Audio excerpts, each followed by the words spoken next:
On parle maintenant de l'euro-dollar avec Aziz Ejli qui vient de nous rejoindre. Bonjour Aziz. Bonjour Lucie, bonjour à tous. On est remonté légèrement hier sur l'euro-dollar. On est maintenant au-dessus des 1,06. Demain, réunion de la BCE qui devrait évidemment provoquer des mouvements sur la paire euro-dollar. Aujourd'hui, est-ce que c'est le jour finalement où il ne faut peut-être pas prendre de position sur la paire? Que conseillez-vous? Oui, alors si je devais donner un avis personnel sur la question, effectivement, je recommande de se tenir à l'écart de cette paire-là, du marché de manière générale. On va le voir, Lucie, ça va se vérifier d'ici ce soir, voire demain. Plus on approche de l'échéance de demain et plus les investisseurs auront tendance à sortir du marché. Petit à petit, on va voir les volumes diminuer, la volatilité également diminuer.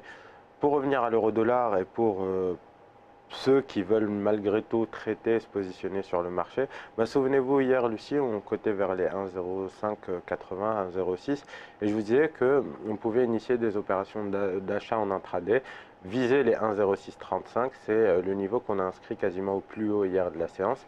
Et ce matin, on voit bien qu'on a un euro-dollar qui commence à faiblir légèrement. On n'a pas encore de signal clair, mais vous le voyez, on est arrivé sur une zone des 1,0635 où on a un triple obstacle.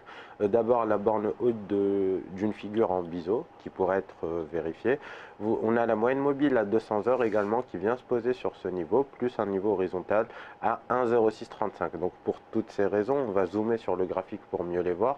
On peut penser que l'euro-dollar pourrait revenir sur cette borne basse en dessous des 1,06 vers les 1,0570, 80.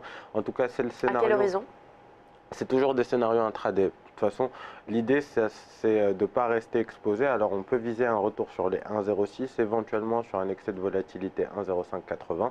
Cela dit, je voulais juste noter qu'en ce moment même, on était en train de s'enrouler autour des 1,0608 et que pendant la journée, il faudra surveiller ce niveau parce que si on n'arrive pas à passer en dessous dans la matinée, on risque d'avoir un euro-dollar qui fait pas grand-chose aujourd'hui et c'est pour cette raison aussi qu'il vaudrait mieux rester à l'écart parce qu'on risque de s'exposer un peu pour pas grand-chose au final. Ouais, donc plutôt rester à l'écart de l'euro-dollar aujourd'hui dans l'attente donc de cette réunion de la BCE. Ouais. Demain, il y a peut-être plus de choses à faire?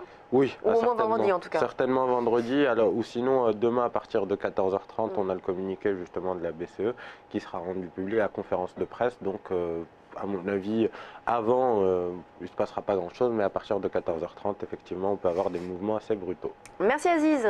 On marque une pause. On se retrouve tout de suite sur Direct Marché avec Jean-Louis Dasseux, le PDG de Syrenis Therapeutics. À tout de suite.